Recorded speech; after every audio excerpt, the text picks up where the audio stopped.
إن الحمد لله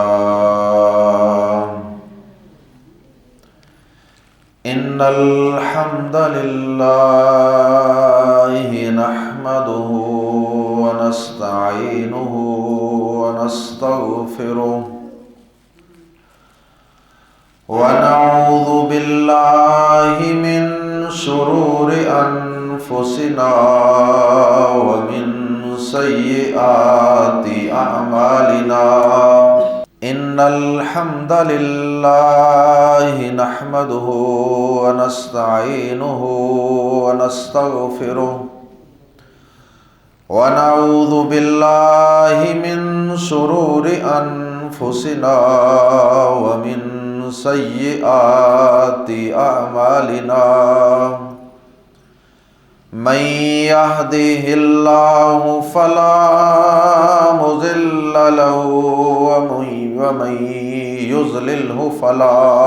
هادي له وأشهد أن لا إله إلا الله وحده لا شريك له وأشهد أن محمدًا عبده ورسوله أما بعد فإن خير الحديث كتاب الله وخير الهدي هدي محمد صلى الله عليه وسلم وشر الأمور محدثاتها وكل محدثة بدعة ومن يضلله فلا هادي له وأشهد أن محمدًا عبده ورسوله أما بعد فأعوذ بالله السميع العليم من الشيطان الرجيم من همزه ونفخه ونفثه ولا تقتلوا أنفسكم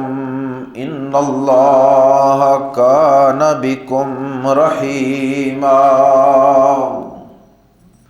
قابل احترام بھائیوں، بزرگوں اور نوجوانوں، اللہ رب العزت نے انسان کو کئی قسم کی نعمتوں سے نوازا۔ ان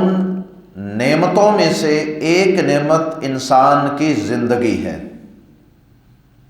اور یہ زندگی اللہ رب العزت کی نعمت، اس کی عطا اور اس کی امانت ہے۔ یہی وجہ ہے کہ کل قیامت کے دن انسان سے میدان محشر میں جو سوالات ہوں گے،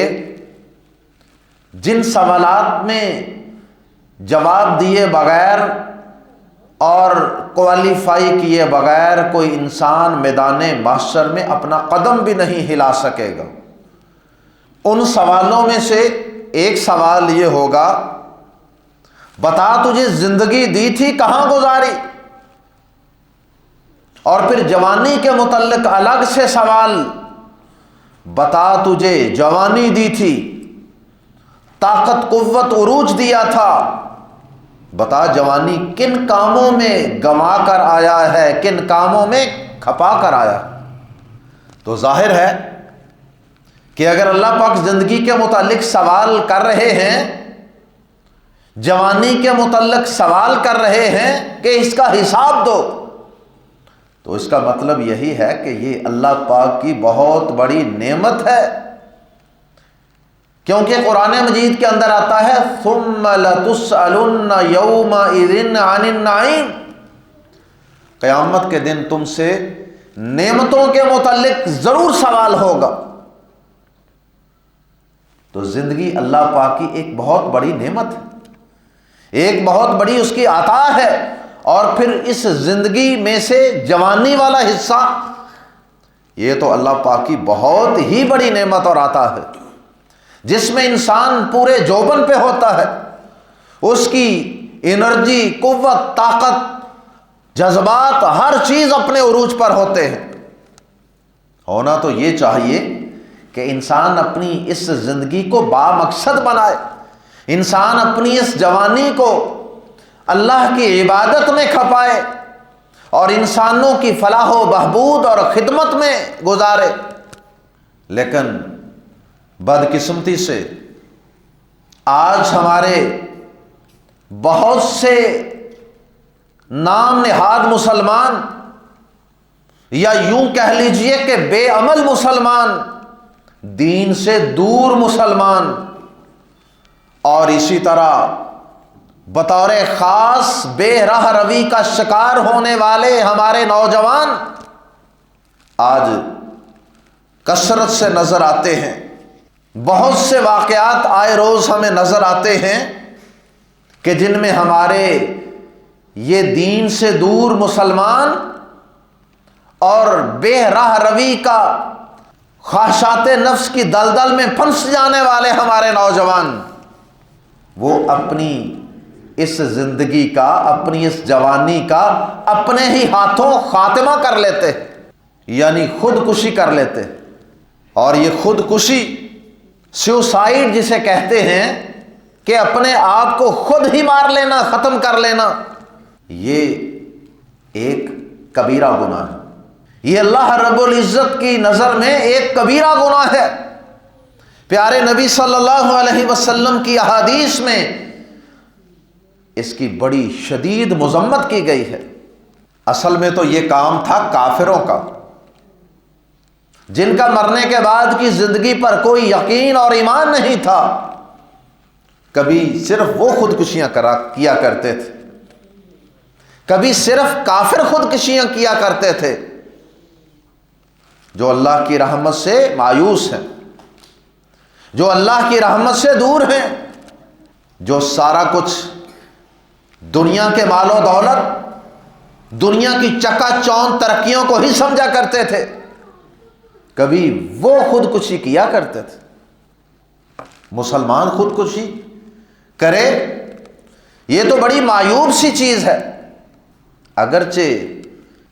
انسانی تاریخ میں خال خال ایسے واقعات ملتے ہیں کہ کسی مسلمان نے بھی خودکشی کی، لیکن یہ واقعات آٹے میں نمک کے برابر بھی نہیں ہیں۔ لیکن آج کے جدید ترقی یافتہ دور میں، جہاں اور کئی قباحتیں اور کئی خباثتیں ہمارے معاشرے میں کافروں کی طرف سے ہمارے معاشرے میں داخل ہو گئیں، ان میں سے ایک یہ خودکشی کی بیماری بھی ہے۔ آج کے نوجوان بالخصوص اور بڑی عمر کے لوگ بالعموم چھوٹی چھوٹی باتوں پہ خودکشی کرتے نظر آتے ہیں۔ کبھی جناب امتحان میں فیل ہو گئے، خودکشی کر لی، امتحان میں نمبر کم آ گئے، خودکشی کر لی، والدین سے کوئی مطالبہ کیا پورا نہ ہوا، خودکشی کر لی، اپنی پسند کی جگہ پہ رشتہ نہ ہوا، زہر کا پیالہ پی لیا، کوئی مرضی کی خواہش پوری نہ ہوئی، چھت سے چھلانگ لگا دی، ٹرین کے آگے کود گئے۔ میرے قابل احترام بھائیوں، آج یہ بیماری تیزی سے ہمارے معاشرے میں پھیل رہی ہے، اور یاد رکھنا کہ جیسے جیسے لوگ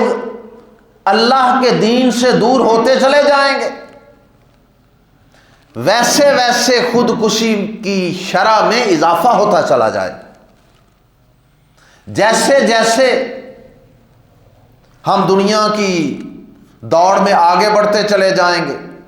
دنیاوی چیزوں سے، مادی چیزوں سے زیادہ محبت کرنے لگ جائیں گے، ویسے ویسے اپنے آپ کو ختم کرنے کی خواہش یہ زور پکڑ جائے گی۔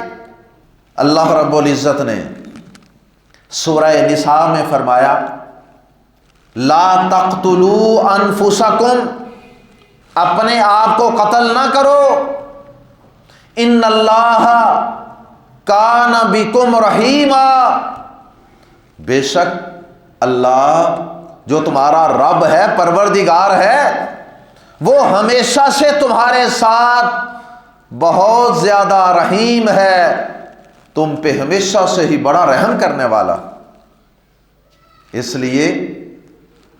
اپنے آپ کو قتل نہ کرو، اپنے آپ کو ہلاکت میں مت ڈالو۔ اس آیت مبارکہ کے اگرچہ اور بھی کئی مفہوم ہیں، اس کی تفسیر میں اور بھی کئی چیزیں آتی ہیں، لیکن اس کی ایک مشہور اور بنیادی تفسیر وہ یہ ہے کہ اپنے آپ کو قتل نہ کرو، لا تقتلوا انفسکم، اپنے آپ کو قتل نہ کرو۔ اور ساتھ ہی آگے اس خودکشی کو روکنے کا نسخہ بھی اللہ پاک نے بتا دیا۔ یہ مایوسیوں کی دلدلوں میں پھنس جانے والے، خودکشی کا شکار ہونے والے لوگوں کو اللہ پاک نے ساتھ ہی یہ بھی بتا دیا، ان اللہ کان بکم رحیما، اے انسان پلٹ آ اپنے رب کی طرف، آجا تعلق بنا لے اپنے رب کے ساتھ، وہ تم پہ بہت رحم کرنے والا، وہ بڑا ہی رحیم ہے، بڑا رحمان ہے۔ اپنے رب کی طرف پلٹ کر تو دیکھو۔ اللہ اکبر۔ ابھی چند دن قبل لاہور کی ایک معروف یونیورسٹی میں، بڑی ویل نون یونیورسٹی، 2 واقعات ہوئے ہیں چند دن کے وقفے سے۔ پہلے واقعہ پیش آیا، ایک نوجوان لڑکا یونیورسٹی کی چھت سے چھلانگ لگا کر اپنے آپ کو ہلاکت میں ڈال لیتا ہے، قتل کر لیتا ہے۔ اور پھر چند دنوں کے بعد اسی یونیورسٹی میں ایک لڑکی بھی یہی حرکت کرتی ہے، اور ابھی چند دن قبل تک وہ انتہائی سیریس حالت میں آئی سی یو میں ایڈمٹ تھی۔ اس وقت کی حالت کا مجھے علم نہیں ہے کہ وہ بچی ہے یا مر گئی۔ میرے قابل احترام بھائیوں اور بالخصوص نوجوانوں، یہ خودکشی یہ اللہ کی نظر میں ایک انتہائی کبھی گناہ ہے، انتہائی کبیرہ گناہ ہے، اور انسانوں کی نظر میں بھی خودکشی کرنے والے کی کوئی عزت باقی نہیں رہتی۔ اور جس کا بچہ یا بچی خودکشی کرتے ہیں وہ والدین کسی کو منہ دکھانے کے قابل نہیں رہتے، یعنی انسانی معاشروں میں بھی اس کو اچھا نہیں سمجھا جاتا کہ فلاں شخص نے خودکشی کر لی، فلاں کے بیٹے یا بیٹی نے خودکشی کر لی، اپنے رب کو بھی ناراض کیا، اپنے پیغمبر رسول کی بھی مخالفت اور نافرمانی کی، کبیرہ گناہ کا ارتکاب بھی کیا، اور اپنے والدین اور خاندان کی عزت اور آبرو کو بھی خاک میں ملا دیا۔ کیا ملا تجھے؟ پیارے نبی جناب محمد رسول اللہ صلی اللہ علیہ وسلم نے فرمایا، صحیح بخاری مسلم میں حدیث ہے، جو شخص کسی بلند جگہ سے، پہاڑ سے، دیوار سے، چھت سے نیچے چھلانگ لگا کر اپنے آپ کو ہلاک کر لے، فرمایا کہ وہ قیامت تک اللہ تعالیٰ اس کو یہی سزا دیتے رہیں، قیامت تک وہ اسی طرح عالم برزخ میں یہ سزا بھگتتا رہے گا، چھلانگ لگائے گا اور مرنے کی اذیت سے دوچار ہوگا، پھر اسے زندہ کیا جائے گا، پھر وہ اسی طرح اس پہاڑ سے یا چھت سے دوبارہ چھلانگ لگائے گا، اور اسی طرح پھر دوبارہ تکلیف اور اذیت کو برداشت کرے۔ اللہ اکبر۔ جہنم کی آگ میں بھی،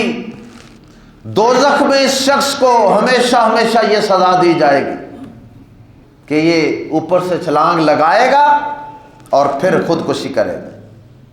بار بار اسے زندگی دی جائے گی، بار بار وہ اسی سزا کو بھگتے گا۔ اسی طرح پیارے نبی صلی اللہ علیہ وسلم نے فرمایا، اگر کوئی شخص زہر کا پیالہ پی کر اپنے آپ کو ہلاک کر لے، یا آج کل جس طرح گندم کی گولیاں کھا لی، کوئی چیز بھی کھائی، ظاہر ہے کہ ایک دفعہ جب وہ زہر اندر جا کے اپنا کام کرتا ہے تو یہ مرنے والا بڑی اذیت اور تکلیف سے گزرتا ہے مرنے سے پہلے۔ تو فرمایا کہ جہنم کی آگ میں داخل ہونے کے بعد بھی اسی سزا سے یہ گزرتا رہے گا، بار بار اس کو زہر کا پیالہ پلایا جائے گا، اور وہ زہر کا پیالہ پینے کے بعد یہ مرے گا، پھر زندہ ہوگا، پھر مرے گا، پھر زندہ ہوگا، پھر مرے گا۔ اسی طرح آپ نے فرمایا کہ جس نے اپنے آپ کو نیزہ مار لیا، نیزہ مار لیا، تلوار مار لی، فائر مار لیا، جس طریقے سے بھی اپنے آپ کو اذیت دے کر قتل کرے گا، خودکشی کرے گا، جہنم کی آگ میں ہمیشہ کے لیے اسی سزا سے دوچار ہوتا رہے گا۔ یہاں تو خودکشی کرنے والے یہی سمجھتے ہیں کہ بس مر گئے تو کام ختم۔ اب تو وہ یہ سمجھتے ہیں کہ ایک دفعہ اپنے آپ کو مار لو، ساری دنیا کی جنجلیں، اذیتیں، تکلیفیں، ٹینشنیں، بیماریاں، معاشی تنگ دستیاں، یہ سب چیزیں ختم ہو جائیں گی۔ اب تو گھبرا کر وہ کہتے ہیں کہ مر کر چین پائیں گے۔ مر کر بھی چین نہ پایا تو کدھر جائیں؟ اور اللہ کے نبی صلی اللہ علیہ وسلم کی باتیں، ان کے سچا ہونے میں ایک مسلمان شک نہیں کر سکتا۔ پیارے نبی صلی اللہ علیہ وسلم نے جو خبریں ہمیں دی ہیں قیامت کے دن کی، جنت کی، جہنم کی، وہ سب کی سب سچی ہیں۔ پیارے نبی صلی اللہ علیہ وسلم نے فرمایا کہ پہلی امتوں میں ایک آدمی تھا، اس نے اپنے آپ کو چھری سے اپنا ہاتھ کاٹ کر قتل کر لیا۔ چھری سے ہاتھ کاٹ دیا، بلیڈنگ زیادہ ہوئی اور وہ مر گیا۔ پیارے نبی صلی اللہ علیہ وسلم فرماتے ہیں کہ اللہ تعالیٰ فرماتے ہیں کہ میرے بندے نے جلدی کی، یعنی اپنی موت کو گلے لگانے میں جلدی کی، میرے پاس آنے میں جلدی کی، زندگی کو ختم کرنے میں جلدی کی۔ اور اللہ تعالیٰ فرماتے ہیں کہ میں نے اپنے اس بندے پر جنت کو حرام کر دیا۔ یہ بھی صحیح بخاری کی حدیث ہے، صحیح مسلم کی حدیث ہے۔ اس لیے میرے قابل احترام بھائیوں، اپنے بچوں کو بھی اور اپنے زیر کفالت کام کرنے والے، یہ مزدور، یہ لیبر، گھر کے اندر رہنے والے افراد، سب پہ نظر رکھیں اور سب کی تربیت بھی کریں، انہیں اس چیز کے نقصانات سے آگاہ کریں۔ اکثر نوجوان اس بات کو جانتے ہی نہیں ہیں کہ یہ کتنا بڑا گناہ ہے، کبیرہ گناہ ہے، اور اس کی سزا نہ ختم ہونے والی ہے۔ اس لیے وہ فٹافٹ دنیا کی ٹینشنوں، مصیبتوں، پریشانیوں سے اور دنیا کی بے عزتیوں سے، انسلٹوں سے نکلنے کے لیے جلدی سے یہ سٹیپ لے لیتے ہیں، اور اس کے اسباب کو دور کرنے کی کوشش بھی کریں۔ اس خودکشی کے کچھ اسباب بھی ہیں، ان اسباب کو بھی دور کرنے کی کوشش کریں۔ ایک بہت بڑا سبب وہ ہے قرآن مجید سے دوری۔ جب کوئی شخص اللہ کی کتاب سے، قرآن سے جڑا ہوگا، قرآن کو پڑھے گا، قرآن کو سمجھے گا، اس کی تلاوت سے لذت محسوس کرے گا، اللہ کے سامنے کھڑا ہو کر اس کی تلاوت کر کے اپنی روح کو تازہ کرے گا، ایسے شخص کو بھی تکلیفیں آئیں گی، آزمائشیں آئیں گی، ٹینشنیں، ڈپریشن، سارا کچھ ہوگا، لیکن اس بندے کو اللہ کی کتاب قرآن مجید تھام لے گی۔ اللہ پاک قرآن مجید میں فرماتے ہیں ان ھذا القرآن یہدی للتی ہی اقوم، یہ قرآن ایک ایسے رستے کی طرف انسان کو لے جاتا ہے، ایک ایسے رستے پر چلا دیتا ہے، ایک ایسے رستے کی رہنمائی کرتا ہے جو انتہائی ٹھوس مضبوط رستہ ہے۔ اس لیے اپنے بچوں کو قرآن مجید سے جوڑیں۔ فزکس، کیمسٹری، بایولوجی، انجینئرنگ، اے آئی، دیگر جتنی بھی تعلیم آپ ان کو دے رہے ہیں، اللہ کی قسم اگر آپ کا اور ہمارا کوئی بچہ اگر اس خودکشی کے بارے میں سوچنے لگ جائے، ایسے اس کے دل و دماغ میں خیالات آنے لگ جائیں، یہ جتنی بھی کتابیں ہیں، یہ جتنی بھی ڈگریاں ہیں، سبجیکٹس ہیں، ان میں سے کوئی بھی آگے بڑھ کر اس بچے کی مدد نہیں کرے گا۔ فزکس خاموش، کیمسٹری بالکل گونگی بن کے کھڑی ہوگی، میڈیکل، انجینئرنگ، کامرس، جتنی بھی ڈگریاں تعلیم ہیں، ایجوکیشنز ہیں، یہ سب کی سب ہاتھ باندھ کر بے بسی سے اس کا منہ دیکھ رہی ہوں۔ اگر ایسے حالات میں اس کی کوئی رہنمائی کرے گا، اس کا کوئی ہاتھ تھامے گا، اس کو مایوسیوں کے اندر سے کوئی نکالے گا، اس کی ٹینشن کو، اس کی تکلیف اور بے آرامی کو سکون میں بدلے گا، تو وہ اللہ کا قرآن ہے، اللہ کی کتاب۔ الا بذکر اللہ تطمئن القلوب، لوگوں یاد رکھو، سن لو، دنیا کے مال و دولت، ڈگریوں، پیسوں، کاروں، کوٹھیوں سے سکون نہیں ملتا۔ سکون ملتا ہے تو اللہ سے لو لگانے سے، اللہ کی کتاب سے تعلق بنانے سے، اپنی رب کی عبادت کرنے سے آپ کو سکون ملے گا۔ اپنے بچوں کو قرآن سے جوڑیں، اپنے بچوں کو اللہ کی عبادت سے جوڑیں، اور اللہ کی قسم جو شخص قرآن سے محبت کرنے والا ہو، قرآن کی تلاوت سننے والا ہو، اور 5 وقت اللہ کے حضور مسجد میں حاضر ہو کر، باوضو ہو کر اللہ کے سامنے رکوع سجدے کرنے والا ہو، وہ شخص خودکشی کا کبھی سوچ بھی نہیں سکتا۔ اور یہ نماز، اس کے متعلق بھی اللہ پاک قرآن مجید میں کیا فرماتے ہیں؟ ان الصلاۃ تنہا عن الفحشاء والمنکر، بے شک نماز انسان کو بے حیائی سے بھی روکتی ہے، انسان کو اللہ کی نافرمانی کے گناہوں کے کاموں سے بھی روکتی ہے، ہر منکر سے، ہر برائی سے یہ نماز انسان کو روکے گی، رکاوٹ بنے گی، سپیڈ بریکر کا کام کرے گی۔ ٹھہر جا، کدھر جا رہا، کدھر بھٹکا پھر رہا ہے؟ ابھی تو نماز پڑھ کے آیا، ابھی تو تھوڑی دیر بعد تو نے اللہ کے حضور دوبارہ پیش ہونا۔ ایسا شخص جتنا بھی پریشان ہوگا، نماز کے 2 سجدے اس کی پریشانی کو انشاءاللہ دور کر دیں، کم از کم اس کی پریشانی کو نارمل اور قابل برداشت حد تک ضرور لے آئیں گی یہ چیزیں۔ اور جو خودکشی کرتا ہے، اس کا نہ قرآن سے تعلق ہوتا ہے، نہ نماز سے تعلق ہوتا ہے، نہ مسجد سے تعلق ہوتا ہے، نہ علماء سے تعلق ہوتا ہے، گانوں سے، فلموں سے، ڈراموں سے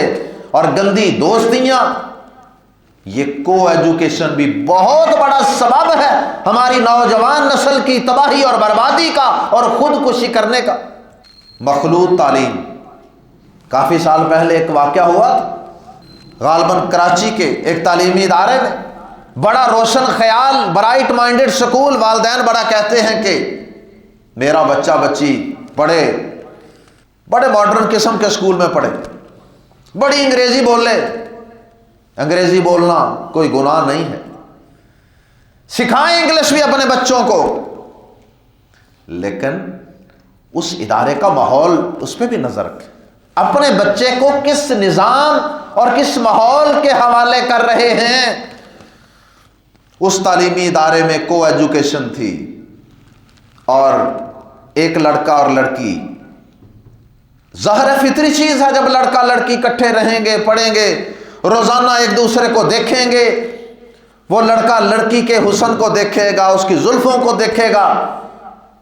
تو پھر گمراہ ہو جائے گا۔ دونوں نے والدین سے شادی کی درخواست کی،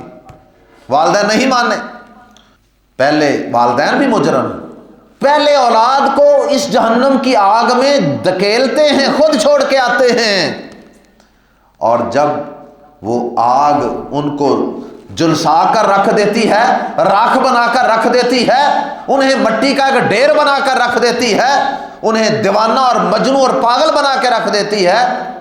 تو پھر اس کے بعد والدین کہتے ہیں نہیں، یہاں نہیں کرنا، یہاں کرنا ہے، یہ ہماری ناک کٹ جائے گی، ہماری برادری نہیں ہے، ہمارا سٹیٹس نہیں ہے۔ اگر آپ کو اتنی فکر ہے تو پہلے اپنے بچوں کی فکر کریں۔ اور اس بچے اور بچی نے، دونوں نے اکٹھے خودکشی کی، پہلے لیٹر لکھا، اور ایسے ایک نہیں کئی واقعات ہیں۔ خط لکھا اپنے والدین کو، ہم معذرت چاہتے ہیں، سوری، ہم نے آپ کو تکلیف دی، یہ ہے وہ ہے۔ اور پھر اس کے بعد وہ بچہ پسٹل لے کے آیا، پہلے لڑکی کو فائر مارا باہمی رضامندی سے، اور پھر اس کے بعد اپنے آپ کو فائر مار اور اپنی جان کا خاتمہ کر لیا۔ کو ایجوکیشن بہت بڑا سبب ہے، جنسی آوارگی بہت بڑا سبب ہے، یہ گندی دوستیاں لڑکوں لڑکیوں کی، یہ سوشل میڈیا پہ رابطے، یہ لمبی لمبی باتیں، اللہ کی قسم یہ بہت بڑا سبب ہے خودکشی کا۔ ادھر گجرانوالا کے گاؤں میں واقعہ پیش آیا، آمنے سامنے رہتے تھے، ادھر سے لڑکا چھت پہ چڑھا، ادھر سے لڑکی چھت پہ چڑھی، دونوں نے اکٹھے گلی کے اندر چھلانگ لگا کر خودکشی کر لی۔ اپنے بچوں اور بچیوں پہ نظر رکھیں، ان کی صحیح تربیت کریں، ان کو حرام موت مرنے سے بچائیں، اور ان کو اچھے اداروں میں تعلیم دلوائیں، اچھے ماحول کے حوالے کریں انہیں۔ کتنی ہی بچیاں ہیں آج کراچی میں رہ رہی ہیں، والدین ادھر پنجاب میں رہ رہے ہیں، کتنی ہی بچیاں جو چائنا میں اور پتہ نہیں کس کس ملک میں جا کے ہماری بچی وہاں تعلیم حاصل کر رہی۔ انا للہ و انا الیہ راجعون۔ وہاں نہ اس کا کوئی محرم ہے، نہ اس کے کوئی پاس ہے۔ بچیاں تو بیچاری معصوم ہوتی، بچے بھی معصوم ہوتے ہیں اس عمر میں، لیکن یہ ہمارا ماحول، یہ تعلیمی اداروں کے گندے ماحول، یہ آہستہ آہستہ تھوڑی سی بات چیت سے کام شروع ہوتا ہے، اور پھر یہ اپنے آپ کو جہنم کے گڑھے میں گرا لیتے ہیں، گندگی اور غلاظت کی دلدل میں پھنسا لیتے ہیں، پھر وہاں سے نکلنا ممکن نظر نہیں آتا۔ اور اپنے بچوں اور بچیوں کی شادیاں جلدی کریں خدا را۔ بچیاں 30 28 سال کی یونیورسٹیوں میں پڑھ رہی ہیں، اپنی جنسی خواہش کو پورا کرنے کے لیے ان کو کسی نہ کسی لڑکے کی تلاش ہوگی۔ جب والدین اپنا فرض پورا نہیں کریں گے تو وہ بیچاری اپنی ایک جائز اور فطری خواہش کو پورا کرنے کے لیے شیطان کے ہتھے چڑھ جائے گی۔ کوئی اس کو اپنا اس کا ہمدرد بن کے گمراہ کر دے گا۔ اللہ اکبر۔ اور پھر بعد میں جب وہ بلیک میل کرے گا کہ میں تمہاری ویڈیو دکھا دوں گا، میں فیس بک پہ چڑھا دوں گا، تو اس لڑکی کے پاس پھر سوائے چھت سے چھلانگ لگانے کے اور کوئی آپشن نہیں بچتا۔ اسی طرح بچوں بچیوں کے اوپر یہ جو بہت زیادہ پریشر ہم نے ڈالا ہوا ہے نا، تعلیم کا، ڈگریوں کا، اچھے نمبر اور مارکس لینے کا اور پوزیشن حاصل کرنے کا، یہ بھی بہت بڑا سبب ہے۔ خدا را اپنے بچوں کو فیسیلیٹیٹ کریں، ان کو سپورٹ کریں، ان کے ساتھ ڈائلاگ کیا کریں، بیٹھ کے گھر میں روزانہ کچھ نہ کچھ بات چیت کیا کریں۔ کتنے ہی والدین ہیں وہ کئی مہینے اپنے بچوں سے سٹنگ نہیں کرتے، پتہ ہی کو نہیں کہ میرا بچہ یا میری بچی کس دلدل میں پھنس رہے ہیں، کس اذیت سے گزر رہے ہیں۔ اپنے بچوں کے ساتھ اپنا بانڈ، اپنا تعلق اس کو مضبوط کریں۔ جب آپ گھر میں ہر وقت ڈنڈا سوٹا پکڑی رکھیں گے، گھر کا ماحول اس طرح کا بنا کے رکھیں گے، اور باہر سے کسی نے ایک محبت بھرا میسج کر دیا، کیئر کرنے والا اس کو پیغام دے دیا، تو بس اس نے گمراہ ہو جانا۔ اور بچوں کے اوپر نمبروں کا، پوزیشنوں کا اتنا دباؤ نہ ڈالیں کہ بچے کی سپلی آ جائے، بچے کے نمبر کم آ جائیں، پوزیشن نہ آئے، تو وہ سمجھے کہ اب میں گھر والوں کو کیا جواب دوں گا، سوسائٹی کو کیا جواب دوں گا۔ اور کئی میری قابل احترام بہنیں اور بھائی وہ اپنے رشتہ داروں کے بچوں کے نمبروں پر بھی نظر رکھتے ہیں۔ اللہ کی قسم، ہمیں کئی لوگ رزلٹ کے دنوں میں ان نون نمبروں سے کالے کر کے، آپ کے ادارے میں فلاں بچہ پڑھتا ہے، فلاں بچی پڑھتی ہے، اس کے نمبر پوچھنے ہیں۔ آپ کو کیا تکلیف ہے؟ میری جٹھانی کے، میری دیورانی کے، میری فلاں کے، میری فلاں رشتہ دارنی کے بچے کے کتنے نمبر آئے ہیں، میں نے دیکھنا۔ جدید جو ایجوکیشنسٹ ہے نا، جدید لیٹسٹ ریسرچ ہے نا ہمارے معاشرے کی ان بیماریوں کی وجہ سے، وہ تو کہتے ہیں کہ کسی بچے سے اس کے نمبر پوچھنا اس کو باقاعدہ جرم قرار دیا جائے، قانون بنایا جائے کہ یہ جرم ہے۔ لیکن ہمارے لوگ، اچھا جب اس کو پتہ ہے بچے کو کہ میری پھوپھی نے بھی پوچھنا ہے، میری مامی بھی انتظار کر رہی ہے، میرا فلاں شریک ہے، ہماری عزت بزتی کا مسئلہ ہے، اس کے اوپر ایک بہت زیادہ وہ بچہ ٹینس ہو جاتا ہے۔ اس کی وجہ سے پھر بچے کے پاس سوائے خودکشی کے، اپنے آپ کو مار کے ختم کر لینے کے اور کوئی رستہ اسے نظر نہیں آتا۔ اللہ تعالی ہمارے بچوں کی اور ہماری بچیوں کی زندگیوں کی حفاظت فرمائے، اللہ ان کے کردار کی حفاظت فرمائے، اللہ ان کو دین سے جڑنے کی، قرآن سے، نماز سے اور اللہ کی عبادت سے جڑنے کی توفیق عطا فرمائے، اور والدین کو بھی اور سوسائٹی اور معاشرے کو بھی اپنی ذمہ داریاں ادا کرنے کی توفیق عطا فرمائے۔ سبحانک اللہم و بحمدک، اشہد ان لا الہ الا انت، استغفرک۔